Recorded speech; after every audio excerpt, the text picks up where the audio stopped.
Esto ocurría el sábado pasado en Caracas, Venezuela. Son imágenes del alistamiento para la Milicia Nacional Bolivariana que el gobierno celebró y calificó como un éxito. Nicolás Maduro había llamado a 4,5 millones de venezolanos a alistarse como respuesta al despliegue de buques militares anunciado por Estados Unidos para combatir el narcotráfico. Y además, la semana pasada Washington aumentó a $50 millones la recompensa por información que lleve a la captura de Nicolás Maduro. Y no es todo, la escalada retórica siguió. El lunes Maduro anunció el envío de 15.000 efectivos a la frontera con Colombia para operaciones contra el narcotráfico y ordenó además una nueva jornada de alistamiento para milicianos para el próximo viernes y sábado. A Venezuela no la toca nadie, dice el líder chavista, que considera el despliegue de los 3 destructores estadounidenses como amenazas ilegales, inmorales y criminales del imperio. Por supuesto, con un gobierno inflamado de fervor patriótico, el ministro de Defensa Vladimir Padrino se plegó también al llamado a la movilización. Un soldado más, igual que ustedes, y estoy dispuesto a dejar mi último aliento, dejar mi vida defendiendo esta patria. Y lo voy a hacer junto a ustedes, queridos hermanos, compañeros, muchachos, muchachas, niños y niñas. Así que bueno, atender pues la convocatoria que ha hecho nuestro comandante en jefe, presidente Nicolás Maduro Moros. Movilización retórica, patriótica y bélica. Es realista, es una exageración, es una puesta en escena. Bienvenidos a Actualidad en Análisis. Y hoy analizamos con Alejandro Corbacho, que es historiador, doctor en Ciencia Política y director del Departamento de Ciencias Políticas y Relaciones Internacionales de la Universidad UCEMA en Buenos Aires y experto en temas militares y de defensa. Y también tenemos a Elizabeth Hostos, periodista en Caracas. Muchas gracias a ambos, es muy temprano en Buenos Aires y un poco más temprano aún en Venezuela. Gracias a ambos por participar. Elizabeth, la primera pregunta, ¿en qué consiste concretamente este alistamiento y cómo fue evaluado por el gobierno y por la oposición? Gracias, Alejandro. Un saludo. En efecto, este alistamiento del gobierno bolivariano consiste en incorporar a venezolanos civiles a la Milicia Nacional Bolivariana, que es el 5º componente de la Fuerza Armada. Recordemos que tenemos el Ejército, la Aviación, la Marina, la Guardia Nacional y tenemos también el componente externo, es decir, los retirados, los jubilados, los funcionarios en reserva. Eso se compone la Milicia Armada Bolivariana.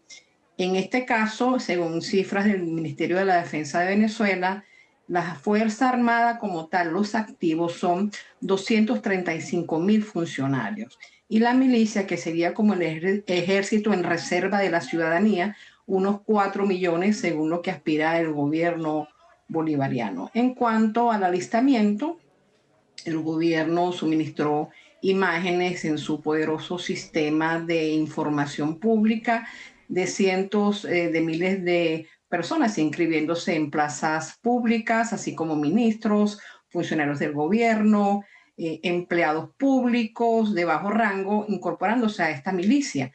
De parte de la oposición, liderada por María Corina Machado, comentaron que fue un fracaso por cuanto no había gente incorporándose masivamente al llamado del gobierno de Nicolás Maduro. En este caso, hay una duda en relación con cuántas personas se incorporaron el fin de semana a la milicia, porque se ha repetido el llamado para el próximo fin de semana. De hecho, en un recorrido formulado desde el punto de vista independiente, hemos visto en las ciudades de Caracas, en las principales ciudades, en fuertes militares aledaños a la ciudad, que no había tanta gente en las colas. Más bien fue como un proceso interno del Partido Socialista Unido de Venezuela para incorporar militantes a la milicia. Alejandro. Sí, con Alejandro vamos. Gracias, Elizabeth. Esta es la respuesta, lo contábamos al principio, a las operaciones, al despliegue de buques militares en aguas internacionales cerca de Venezuela. Las operaciones marítimas para combatir el narcotráfico, Alejandro, no son una novedad. Mi pregunta entonces es si hay alguna novedad en el caso de este despliegue. Además, según la agencia Reuters, por ejemplo, también otras embarcaciones llegarán a esta zona, por ejemplo, un submarino y barcos de transporte. Bueno, el despliegue es masivo, es muy grande.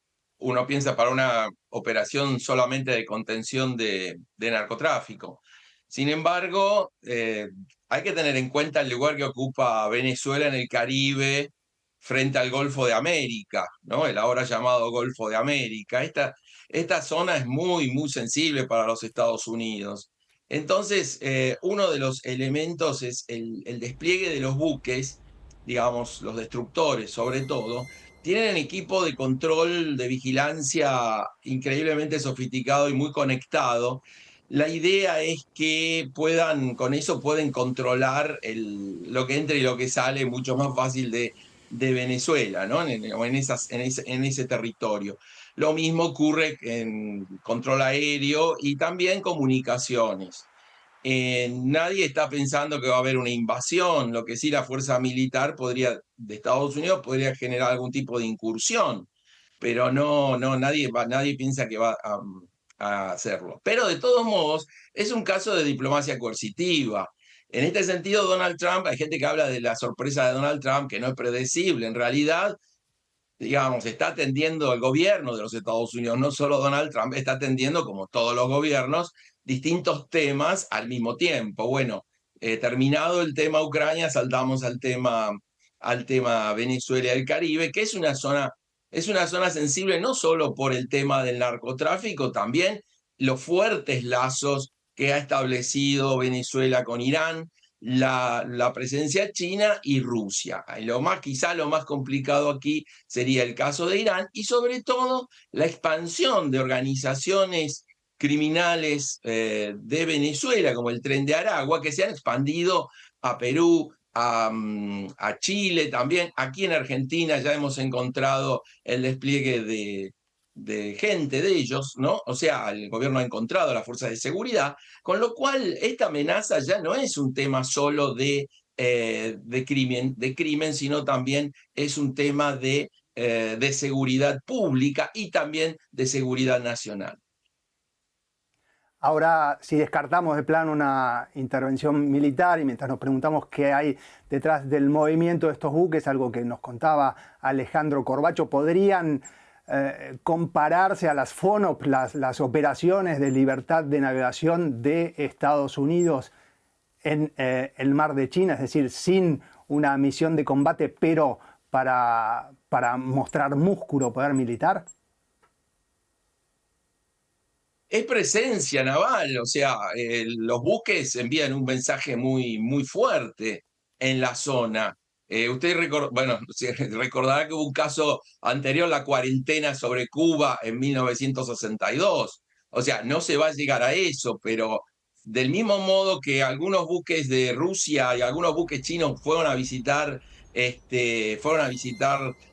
Caribe, Venezuela, bueno, esto también esta presencia de los Estados Unidos está marcando la cancha, digamos, ¿no? Usando lenguaje que conocemos nosotros, y estableciendo, digamos, algunos están siempre en América Latina, tenemos la idea de la doctrina Monroe, ¿no? Está muy presente y se usa mucho la idea de que Estados Unidos quiere preservar la región para ellos mismos. Bueno, la doctrina Monroe ha sido perforada porque la presencia de Venezuela, que es casi una segunda Cuba, la presencia de Cuba y la presencia de Nicaragua en la región son un triángulo complicado, y ahora también está de algún modo reflotándose o floreciendo Colombia, ¿no? En términos de acciones de crimen organizado. Entonces, esto es una movida alternativa, podríamos decir, es una prueba de algo nuevo porque hasta el momento se había utilizado la Guardia Costera. Esto es emplear ya equipo más pesado y no vamos a esperar que China envíe buques de guerra ni nada de eso. Pero recuerden ustedes, digamos, que los narcotraficantes están usando submarinos para llegar a las costas de los Estados Unidos, ¿no? Otra discusión es, bueno, también en los Estados Unidos habría que atacar la demanda, no solo la oferta. Estados Unidos en este caso es una operación sería para controlar la oferta. Lo mismo es el caso del gobierno, insisto, los aliados que está teniendo Venezuela, esto es parte del mensaje. O sea que sería, y ahora ya vamos de nuevo con Elizabeth a Caracas, pero Alejandro, última pregunta en este aspecto. Paralelo al discurso de basta de intervenciones, de concentrarse en Estados Unidos, etcétera, sobre todo llevado a cabo por el movimiento MAGA, ¿cómo se articula esto que decís vos de proveer a la seguridad nacional, a la seguridad de Estados Unidos por medios militares? ¿Esto pensás que realmente es un enfoque que puede dar avances en la estabilidad regional? Eso no lo podemos saber, pero ha sacudido el avispero. Ha habido movimientos, vuelos que han despegado a territorio, a santuarios, ha puesto muy nervioso al régimen. A Maduro, hay algunos analistas dicen que se lo ven muy nervioso. En realidad está estableciendo un cerco y muy importante, digamos, ¿no? Y como todo cerco se lo puede saltar o se puede vallar, pero está enviando un mensaje. Acá se trata más de enviar mensajes y de tomar una posición más dura de la que se venía teniendo hasta ahora. Si esto va a dar resultado o no, bueno, por un lado el gobierno de Maduro lo va a utilizar para reforzar su posición, para aumentar la represión interna, pero por otro lado puede generar también alguna fractura o alguna fisura, primero en los ingresos del régimen, porque el narcotráfico es parte de y la corrupción es parte de este ingreso, y por otro lado, alguna fisura dentro del gobierno de Nicolás Maduro, que podría buscar algún acuerdo o arreglo. De ahí viene el aumento del precio, digamos, por la cabeza de la captura de Nicolás Maduro, y como alguien andaba sosteniendo también, el miedo a terminar como el Noriega, ¿no?, de Panamá, o sea, preso en una cárcel de los Estados Unidos. Se han agotado otros modelos, a ver, se han probado otros modelos, ahora tenemos que nadie estaba esperándolo, eso seguro. Pero la escalada pasamos de buques y un control aéreo por parte de una prefectura o de la Guardia Costera a una armada. Y eso no es que la armada va a entrar a controlar, está en aguas internacionales navegando, pero la señal te estoy mirando. Y esto ha movido en una región que todo el mundo entiende es parte del patio trasero, al mismo modo que el Mar Negro o el Mar de la China es la zona de China. Los contendientes se miden en las líneas de borde. Y Elizabeth, volvemos a vos. Descartamos de plano una intervención militar. ¿También la oposición en Venezuela la descarta o vería con buenos ojos algún tipo de intervención militar que no sea una invasión, pero que desestabilice, que ponga presión al gobierno de Maduro? El tema de la intervención militar en estos momentos no está planteado en el continente, incluso en Venezuela, pese a la retórica tan fuerte del gobierno de los Estados Unidos en contra del régimen bolivariano. Son otros momentos, es otro contexto, ya no estamos en Guerra Fría, pero se profundiza el tema de la presión política, la máxima presión que llama el secretario de Estado Marco Rubio en contra del régimen bolivariano, declarando al cártel de los soles como enemigo de los Estados Unidos y de la región. De hecho, varios gobiernos se han incorporado a esta acusación, como el de Paraguay, como el de Ecuador, anoche el de República Dominicana, que está acá bien cerca, a 2 horas de Caracas por avión. Entonces es un tema retórico y, como decía el profesor Corbacho, de presión política hacia el régimen bolivariano, además del incentivo de la recompensa de los $50 millones por la cabeza del mandatario bolivariano. O sea, son una serie de elementos que no van más allá de la clásica invasión que no está planteada. Además, el gobierno de Trump no precisamente es amigo de este tipo de incursiones, lo vimos en su primer gobierno, se retiró de Afganistán, en este segundo gobierno no ha hecho ningún anuncio de intervención en otros países. Y en el caso de la oposición, María Corina Machado, la líder mayoritaria, ha dicho que apoya las iniciativas de los Estados Unidos de ataque al cártel de los soles, pero no ha dicho abiertamente, y no creo que sea su pensamiento por todo lo que ha declarado, que sea una intervención abierta, pero por supuesto Washington es un aliado fundamental en la causa de Machado y de Edmundo González Urrutia, quien se adjudica la presidencia de Venezuela en las elecciones del 28 de julio del año pasado. Son aliados estratégicos, son aliados retóricos, políticos, pero incursión militar no creemos que María Corina Machado sea partidaria de la misma, sino la presión política, la máxima para lograr una transición, como ella llama, ordenada, pacífica, sin muertos y con liberación de presos políticos, y también están ofreciendo incentivos a los funcionarios que están incursos en hechos de corrupción. Váyanse del país, negocien una transición, una salida pacífica, lo menos traumática posible, y reconozcan el triunfo de Edmundo González y sobre todo la voluntad del pueblo venezolano con las pruebas que se han mostrado, las actas, por ejemplo, del Consejo Nacional Electoral, que están en el Banco Central de Panamá. Entonces es un tema que no es tan fácil decir que es una invasión. No lo sería en este caso, colega Andrés. Bien, con cada respuesta surgen 10 nuevos temas sobre los que me gustaría preguntar. Voy a hacer un paréntesis en esto que hablábamos sobre el envío de buques de Estados Unidos, porque Maduro, ayer Elizabeth anunció que va a enviar 15.000 efectivos a la frontera con Colombia, también con el mandato de operaciones contra el narcotráfico. Quería que nos describas brevemente cómo es la situación habitual en esa frontera. Bien, la frontera con Colombia es la más sensible. Son 2.300 kilómetros aproximadamente de frontera común, y es en donde se ha puesto el énfasis en el envío de tropas para combatir el narcotráfico. El estado Zulia, el estado Táchira son los que están como que más cerca del tema militar en cuanto a la protección de la frontera. Si bien es cierto que Maduro lo anunció ayer, estamos viendo que hay movilización hacia la frontera. No obstante, la Fuerza Armada Bolivariana no tiene un contingente tan robusto, tan poderoso como se pudiese pensar por el tema de la crisis económica, y además que no hay un tratado de cooperación directa con otras naciones que fortalezcan la inversión en el tema de armamento bélico. Sí hay redoblamiento de efectivos militares con la frontera colombiana, un poco menos con la frontera al sur con Brasil, en el sureño estado de Bolívar.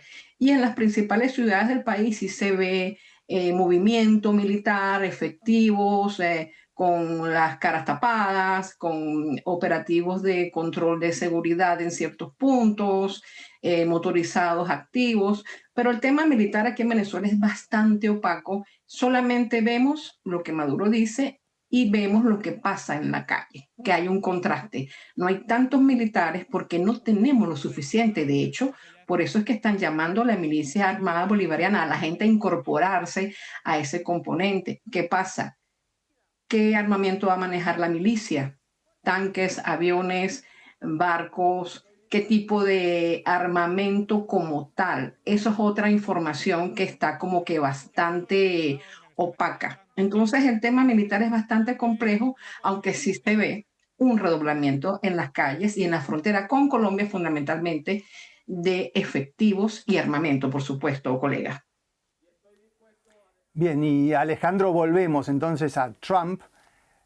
Vos mencionabas en la respuesta anterior este tema de los nuevos puntos fuertes o núcleos de la política exterior de Estados Unidos, pero la realidad es que Trump intenta acabar con guerras como la de Ucrania. Vos mencionabas, bueno, cuando tenga listo ese tema, por ahora parece que no está listo.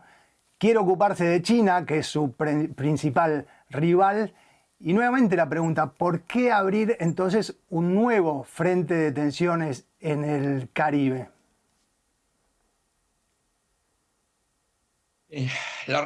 Bueno, alguien podría decir maliciosamente que el tema del Caribe, cuando se hablaba justamente de la oportunidad de hacerlo, era sacar las noticias de Ucrania o de las cumbres de Ucrania del mapa, digamos. Yo creo que la reunión de Alaska no fue tan positiva, no fue lo que Trump esperaba. No es que no fue positiva, sino que no fue tan positiva o no se obtuvo todo lo que quiso, porque ahí ese conflicto, destrabarlo es muy complejo, muy complicado. El caso del Caribe tiene que ver con, insisto, con esto, de mostrar cuáles son los límites de actores externos en la región.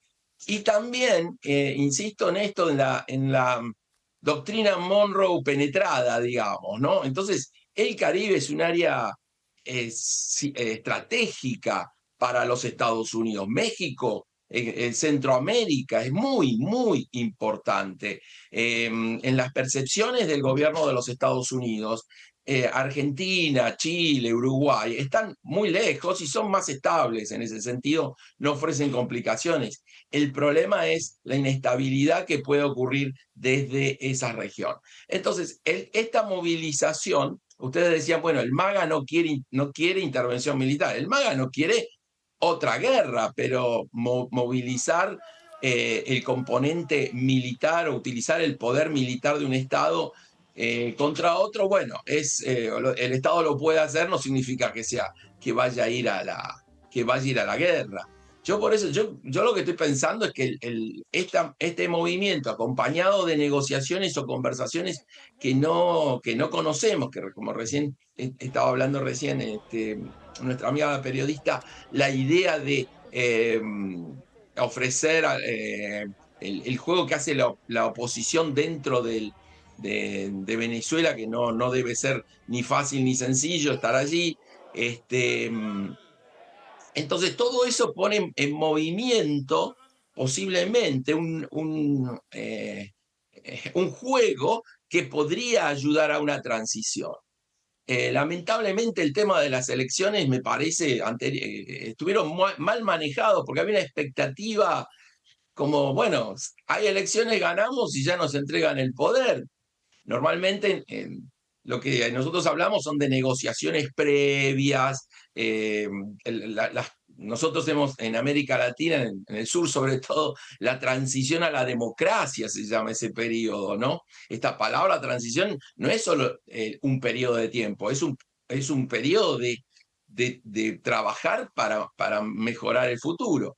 Entonces, esto es lo que puede ser que ocurra.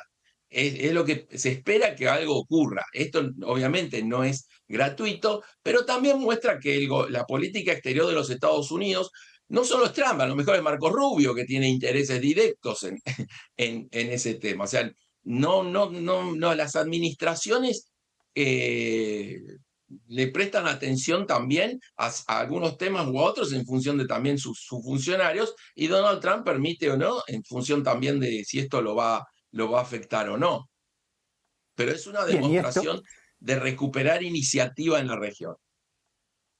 Y esto que decías, Alejandro, me lleva también a la próxima y última pregunta, que es justamente la posición de Trump, que es justamente ese acertijo para muchos de qué es lo que piensa, qué es lo que va a hacer, por qué cambió de opinión. Cambió de opinión, pero en realidad la política en el fondo se mantiene. Y justamente, por ejemplo, en el caso de Maduro le puso una recompensa de $50 millones, pero antes, al principio de su mandato, había enviado a Richard Grenell a Caracas por tema de deportaciones, hubo fotos de abrazos con algunos integrantes del gobierno, revocó licencias petroleras y de gas, pero prolongó las de Chevron. La pregunta, tan larga, pero finalmente es si podemos esperar también que se acomode de alguna manera la relación con Venezuela dentro de lo que llaman ahora este enfoque transaccional de Trump. Es decir, dar algunas cosas, aceptar otras y finalmente darle estabilidad al gobierno de Maduro. ¿O es impensable ese rumbo? Yo creo que el tema es que este modelo transaccional del cual algunos se burlan, otros se sorprenden y otros, bueno, es parte de un nuevo modo. Algunos años más en el futuro hablaremos de la época de Trump y su modelo de negociación, que es novedoso. En principio lo que está sucediendo es, ya no es, el mensaje se terminó la época en que vos podías insultar a los Estados Unidos y seguir haciendo negocios o cosas así. Sí hay ciertos negocios que son importantes o interesantes. El caso del petróleo y Chevron es una empresa que está adentro de los Estados Unidos. Yo miraría ahí, no quiero avanzar más sobre ese punto. Pero Trump en realidad intentó apaciguamiento, acercarse, que bajen los niveles de represión y todo, o andar cambiando de amigos. Y esto no ha sucedido, entonces ya está suficiente la transacción. Ahora cambia, usaremos otro idioma. Me parece que eso es lo que está pasando ahora con Trump. Ha pasado con Putin. Lo que pasa es que Putin tiene armas nucleares, entonces no podemos hacerlo. Pero el Caribe, que como lo ve Estados Unidos, porque insisto en esto, los gobiernos de los Estados Unidos tienen como círculos concéntricos en sus áreas de interés. Y mientras que el cono sur es un área periférica, la región del Caribe y todo eso es un área central y vital. Si usted podemos estar de acuerdo o no, por qué lo consideran vital o no, pero es importante. El flujo de inmigrantes, lo que representa el tema de la droga, el crimen, o sea, son cosas que se van agregando además de los negocios como es la idea de Miami es capital de América Latina, ¿no? O cosas así. Pero es más, para mí es reafirmar la presencia de los Estados Unidos. Es ganar iniciativa, que hasta el momento se había desdibujado porque estaba ocupado o en Medio Oriente, o en Asia, o en Ucrania, y siempre Latinoamérica se reduce a un paredón contra México. Me parece que esto cambia el juego. Y me pego con esta respuesta a la última pregunta a Elizabeth Hostos en Caracas. Justamente la oposición venezolana en estos vaivenes retóricos de Trump, por ejemplo, en el caso Ucrania y Rusia. En el caso de Venezuela, ¿la oposición venezolana ve a Estados Unidos o al Estados Unidos de Trump como un aliado confiable? En este caso, en este contexto y en este momento, la oposición liderada por María Corina Machado es aliada fundamental del presidente Trump y sobre todo del secretario de Estado Marco Rubio, quien es el impulsor de la política de máxima presión. Hablaba el profesor Corbacho del caso de Richard Grenell, que estuvo a principios de años en Caracas negociando la liberación de rehenes estadounidenses en Venezuela. Esa fue un matiz de la relación Estados Unidos-Venezuela. Fue como una medida de presión, un termómetro para ver cómo nos va si otorgamos más licencias a Venezuela, si regresan las licencias a Chevron. Pero pareciera que ese vocero Grenell ya no aparece en el escenario. De hecho, en su red de X, donde es tan activo, no menciona a Venezuela. En este caso, vuelve Marco Rubio a protagonizar la política hacia mi país, hacia nuestro país. Entonces, vemos que se renueva la licencia a Chevron, pero muy limitada.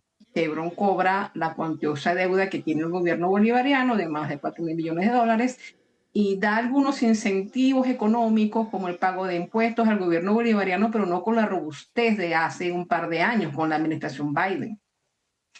El gobierno de Trump tampoco extendió licencias a Eni de Italia, a Repsol de España. Eso hace que el régimen se vea asfixiado económicamente, porque el ingreso petrolero es robusto y es el corazón de la economía de Venezuela. En ese caso, vemos que Machado sigue apostando por la política de máxima presión, negociación hacia una transición, y en eso comento lo que decía el profesor, de que se había subestimado el tema de la transición y la negociación. Pienso que es muy difícil negociar con un régimen que tiene 26 años en el poder, con aliados internacionales tan importantes como Rusia, como Irán. Entonces es como que, ¿cómo hacer en esta nueva era de la política internacional? ¿Cómo negociar la transición en Venezuela? Y pienso que eso va a ser estudio en universidades durante muchos años, porque es un contexto realmente inédito. Por supuesto que Machado y Edmundo González apuestan porque Estados Unidos y su política de máxima presión produzcan una transición negociada. El hecho de que haya una recompensa tan cuantiosa, y se habla extraoficialmente que puede subir a $75 millones, más el despliegue en el Caribe, más el apoyo de gobiernos regionales a la política de Estados Unidos de declarar el cártel de los soles como un enemigo de la región. Y bueno, el Caribe es importantísimo por el tema del tráfico de drogas.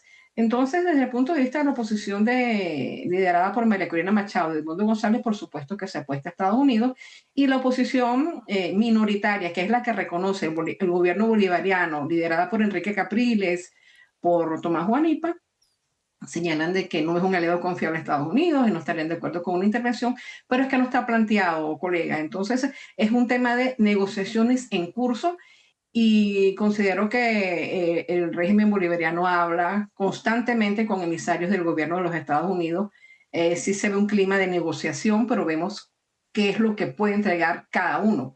Y por supuesto que a María Corina Machado le atienden el teléfono en Washington de inmediato. Son relaciones distintas, pero Venezuela y Estados Unidos están muy cercanos. Son relaciones de más de 200 años. La relación petrolera es fundamental y cardinal en nuestra economía. La relación cultural, la relación deportiva, son muchas relaciones que se han establecido durante la historia, y bueno, es importante para Estados Unidos y es importante para Venezuela tener esa interacción fluida y que la economía fluya, porque es uno de los principales problemas en este país en este momento, colega. Y Marco Rubio, un personaje fundamental del gobierno de Donald Trump y muy fuerte, sobre todo para la región de América Latina y el Caribe. Con esto terminamos. Muchísimas gracias por participar, Alejandro Corbacho, el historiador y doctor en ciencia política y director del Departamento de Ciencias Políticas y Relaciones Internacionales de la Universidad UCEMA, y a nuestra colega, como siempre, Elizabeth Hostos. Ella también nos atiende de inmediato el teléfono, como Washington, a María Corina Machado. Muchísimas gracias. Hasta la próxima. Muchas gracias. Gracias a ustedes.